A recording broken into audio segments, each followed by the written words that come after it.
U.S. President Donald Trump wrapped up the Republican National Convention last night. He slammed Democratic presidential nominee Joe Biden and framed this election as the most important one in U.S. history. Here's a taste of what President Trump said. Joe Biden is not a savior of America's soul. He is the destroyer of America's jobs. And if given the chance, he will be the destroyer of American greatness. We have spent the last 4 years reversing the damage Joe Biden inflicted over the last 47 years. Biden's record is a shameful roll call of the most catastrophic betrayals and blunders in our lifetime. He has spent his entire career on the wrong side of history.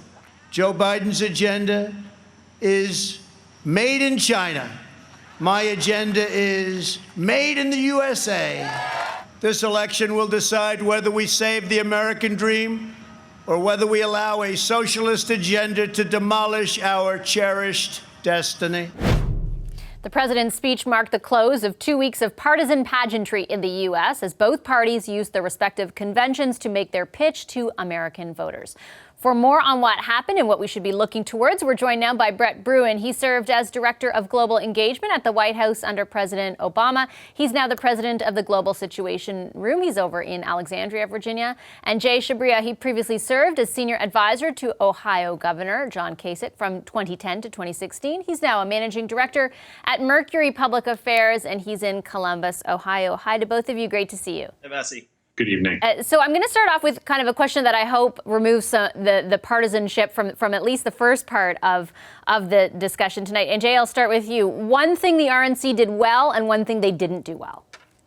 Well, I think the RNC did something. The thing that they did probably the best is stay on their message of trying to define Joe Biden, trying to be the law and order party. I think they did it very well. It was a very effective staying on message, and that's something that you want to see when you're running a convention like this. The thing that they didn't do well is keep the eyeballs, and I think the DNC had the same problem too. Ratings are way down for both, especially the RNC from 2016. So I think that's going to be a big problem.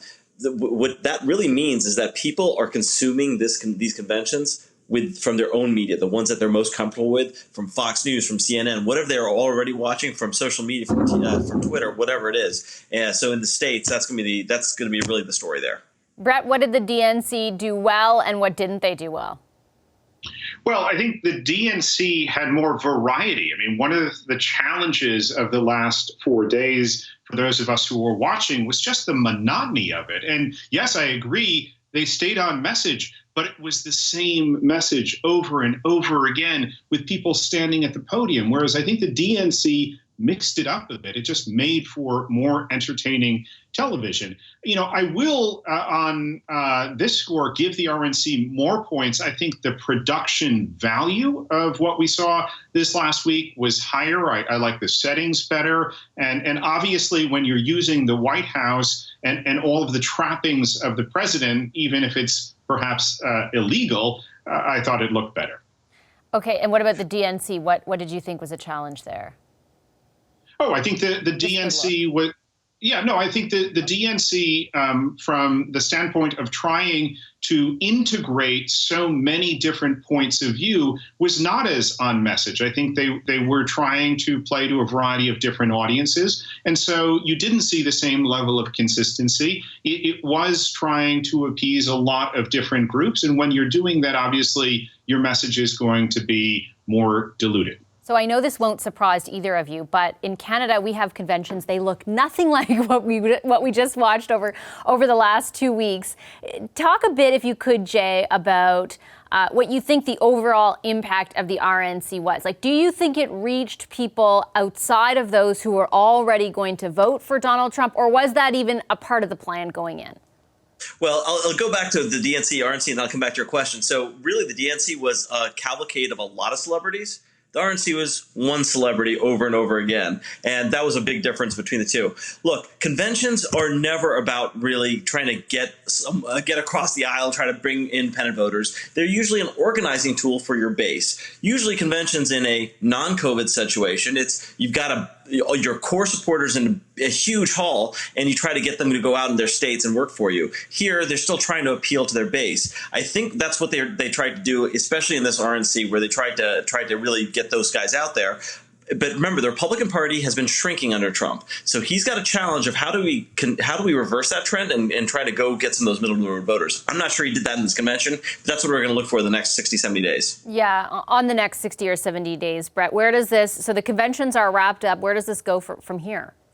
Well, can I just first say how terribly boring last night's speech was? I mean, Donald Trump what do you is really the showman. think, Brett? Yeah. I mean, it was hard to watch. I kept on asking my wife, can we change the channel? Because for over an hour, in a very monotonous tone, I mean, Trump never does well from the teleprompter. It was difficult. It was disorganized. I'm not sure that anyone was convinced who wasn't already a deep supporter of President Trump. Where do we go from here? We now head out onto the virtual campaign trail for the most part, at least when it comes to Joe Biden. You're going to work on those key states. I mean, because this election ultimately is decided in states like Wisconsin, Michigan, Ohio, and that's what the focus of the campaign will be over the course of the next couple months. Jay, you're in Ohio. Would you agree with the assessment that it is one of the states to watch? And what other states do you think will be key battlegrounds?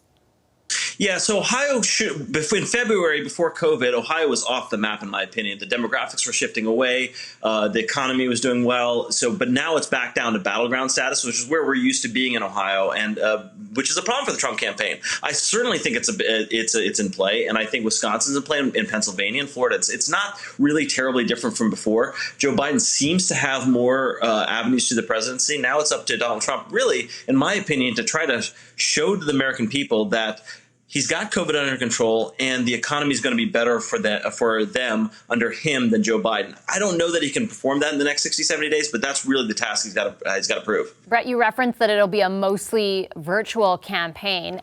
You guys are experienced campaigners. You've seen and been through so many. How do you expect, if in fact both of these candidates have to get their message out, how do you expect the circumstances of the pandemic to impact their ability to do so? Well, look, there are advantages and disadvantages. The advantages are you can reach more people. You don't have to necessarily, go to just one event. You can have a number of different virtual events, and I think they're starting to get creative when it comes to how they engage. They also, let's not forget, have a whole lot of surrogates. And ultimately, and this is a real important factor right now, early voting. People aren't going to have to wait till November 3rd. They can request, because of the rule changes in a lot of states, that ballot early. They can make sure that it's sent in. And I think because of the concerns about our U.S. postal system, you're going to see a lot of people sending in those ballots in the next couple weeks. It's interesting, Jay, we just finished in this country, the leader of the official opposition, the Conservative Party, was just elected. And it was done, the whole campaign, basically the majority of it, I should say, occurred during the pandemic. And at first it felt very different. There was none of the traditional things that you'd see in a campaign. What ended up happening at the end was actually an increased number of voters turned out, all of them exclusively by mail. But it actually had more engagement than the previous leadership in 2017, which had all the pageantry of a convention and people actually voting in person, a minority of them, but people actually voting in person as well. And to me, that was a bit of a surprise. It was certainly instructive, I think, that and I'm wondering what you think, that it is possible to generate engagement and excitement for a race, even virtually, even without the ability to campaign in a traditional way. It certainly is. And look, this is a really great point, because I've been saying for a long time, the polls we see, I was down in polls in 2016 and 2012. I think our public polling in America is absolute garbage, and it means almost nothing. And we saw that in 2016. This in a pandemic, we have no idea what the turnout's going to be like.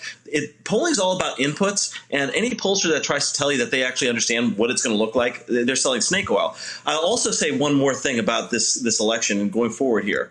The debates are actually raised in terms of importance, in my opinion, because of the fact that everything is so virtual. It'll be the one time that people actually get to see them side by side, the few times, I should say. And I think that because Joe Biden has been so low key in this, it's going to be a real test on him. And I think that's going to really tell you what's going to happen in the election. Brett, I have 30 seconds left. Final word to you. Do you agree with the assessment of the significance of the debates? I do. In fact, I would add one more, the vice presidential debate. I think Kamala Harris going toe-to-toe with Mike Pence is going to be must-see TV. So stay tuned. Okay, stay tuned. That I like ending everything on that. Thanks, guys. Great to have you with us. Happy Friday. Thank you. Thanks to Jay Shabria and Brett Brewin. Hi, I'm Vashi Capellos, host of Power in Politics. See more of our show by subscribing to the CBC News channel or click the link for another video.